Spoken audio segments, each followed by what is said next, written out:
خوش رنگ پرندوں نے برسات کی کنکر کی دل جھوم اٹھا، دل جھوم اٹھا۔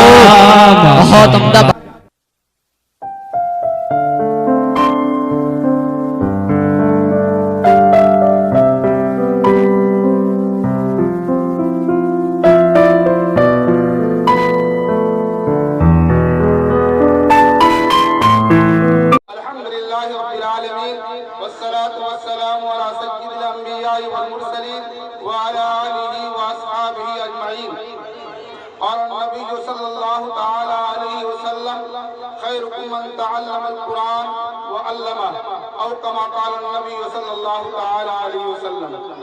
محترم حضرات سامعین،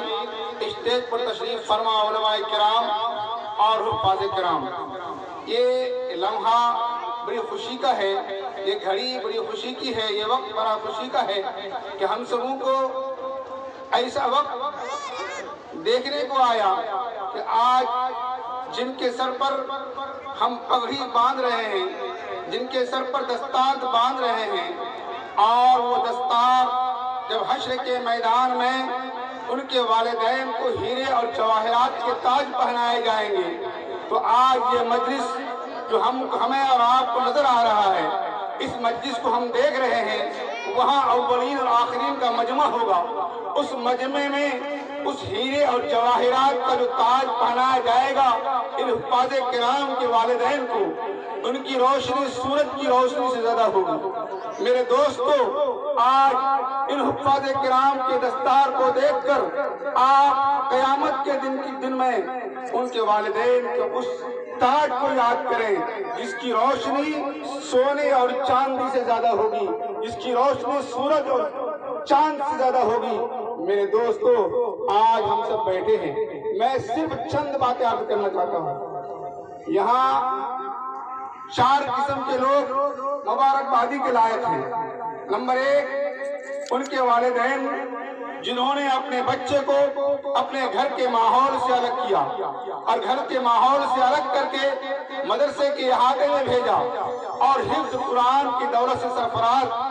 ہونے کے لیے قد و کاوش کی، محنتیں کی، اپنا پسینہ بہایا اور محنت کی گاڑی کمائی سے ان بچوں کے پیچھے خرچ کیا۔ سب سے پہلے مبارکبادی کے لائق وہ ہمارے والدین ہیں، ان بچوں کے والدین ہیں، ان بچوں کے گارجین ہیں، جنہوں نے اپنی ساری محنتوں کو ان بچوں کے پیچھے کھپایا اور محنت کی کمائی کو اس کے پیچھے لگایا۔ اور دوسرے نمبر پر مبارکبادی کے لائق ان کے وہ اساتذہ کرام ہیں جنہوں نے اپنے صبح کو اٹھ کر، رات کو جگ کر اور دن رات ایک کر کے ان کو حافظ قرآن بنایا۔ تیسرے نمبر پر مبارکبادی کے لائق وہ لوگ ہیں جنہوں نے اس ادارے کو دامے درمے قدمے سخونے تعاون کیا اور تعاون کر کے اس مدرسے کو اصلاحی بنایا، اس مکتب کو اصلاحی بنایا کہ یہاں حافظ قرآن تیار ہوں، اس فیکٹری کو ایسا مضبوط بنایا، اس کارخانے کو ایسا مضبوط بنایا، اس کارخانے کو ایسا سراہا، ایسی مدد کی تو وہ اس لائق ہوا کہ حفاظ کرام کی ٹولی تیار کرے۔ اور سب سے آخر میں مبارکبادی دوں گا ان حفاظ کرام کو جن کے سینے میں اللہ نے قرآن کریم کو جمع فرمایا، قرآن کریم کو جمع فرما کر ان کے سینے میں جب قرآن کریم کو اللہ نے جمایا، قرآن کریم کا حفظ کرایا، تو ان کے اوپر بہت بڑی ذمہ داری اللہ نے دے دی۔ اور یہ ذمہ داری اتنی بڑی ذمہ داری ہے، اگر اس ذمہ داری کو سمجھے تو میرے دوستو، آج ہم سب حافظ قرآن کی فضیلت پر اشعار کی طرح سے ہو یا پھر احادیث سے بہت ساری چیزوں کو سنا، لیکن میرے دوستو،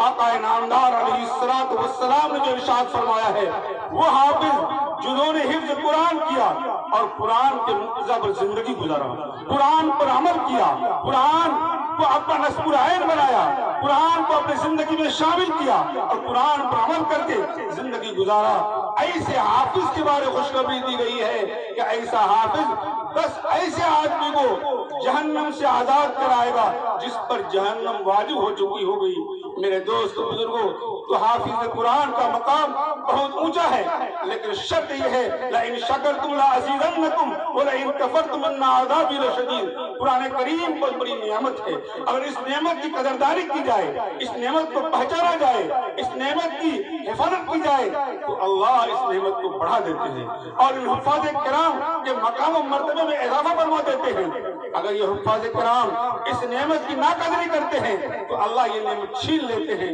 میرے دوستو، بڑا غلط ہوتا ہے، افسوس ہوتا ہے۔ میں ان گارجینوں سے بہت دفعہ گزارش کرنا چاہتا ہوں کہ جو اپنے بیٹے کو حافظ قرآن بناتے ہیں اور حافظ قرآن بنانے کے بعد ان کے دل میں یہ ارادہ ہوتا ہے کہ میں اپنے بچوں کو باہر بھیج دوں گا، دوسرے ملک بھیج دوں گا، کمانے کے لیے بھیج دوں گا۔ میرے دوستو، اگر آپ کو اپنے بچے کو حافظ قرآن بنانا تھا تو آپ کا یہ سارا ارادہ چھوڑ کر، سارے ارادوں کو ترک کر کے آپ کا ارادہ ایک ہی ہونا چاہیے تھا کہ میرے بچے کے سینے میں قرآن کی امانت باقی رہے۔ خاص طور پر وہ طلبہ جو حافظ قرآن ہوتے ہیں اور حافظ قرآن ہونے کے بعد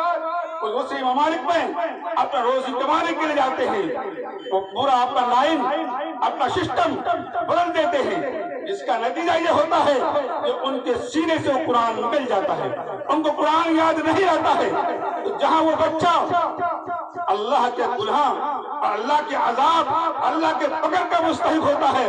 وہی وہ گارجین اور وہ سرپرست بھی اللہ کی پکڑ سے ہرگز نہیں بچ سکتا۔ اس لیے میرے دوست بزرگوں، آپ تقریر سنتے رہتے ہیں کہ روزی کا مالک خدا ہے، اللہ جس کو روزی دینا چاہتا ہے اللہ اس کے سارے انتظامات کو آسان کرتا ہے۔ لیکن میرے دوست بزرگوں، میں بہت ہی افسوس کے ساتھ یہ کہتا ہوں کہ آج جو علاقہ میں دینی رجحان پیدا ہو رہا ہے، طلبہ کے اندر جو رجحان ہے، طلبہ کا جو حال ہے، ان کے اندر سے علمی رجحانات، دینی خدمت کرنے کا رجحان اور علم دین پڑھانے کا رجحان، حافظوں کو قرآن سے لگن کا اور شغف کا جو اصل چیز ہے وہ ختم ہوتا جا رہا ہے۔ اس لیے میرے دوست بزرگوں، میں ان حفاظ کرام سے بھی بہت مؤدبانہ گزارش کروں گا، بلکہ سارے حفاظ کرام سے مؤدبانہ گزارش کروں گا کہ آپ قوم کی امانت ہیں، آپ قوم کے ہونہار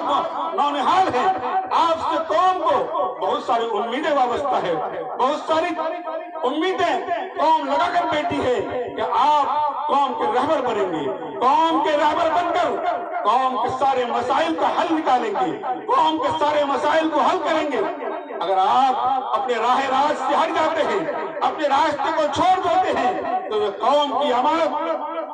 تباہ و برباد ہو جائے گی اور یہ اس کے ذریعے یہ نسل بھی تباہ و برباد ہو جائے گی۔ اس لیے میں حفاظ کرام سے بہت مؤدبانہ گزارش کرتا ہوں کہ آپ کے سینے میں اللہ نے بہت بڑی نعمت دی ہے، آپ اس نعمت کی قدردانی کریں اور قدردانی کر کے اس قرآن کو یاد رکھنے کی کوشش کریں، اور اس قرآن کو یاد ہی نہیں بلکہ قرآن نے جس چیز کو کرنے کے لیے کہا ہے، اللہ کے نبی نے جو احکامات ہمیں دیے ہیں اس پر عمل کرنے کی کوشش کریں۔ اگر آپ ایسا کریں گے تو آپ کے عمل کرنے کی وجہ سے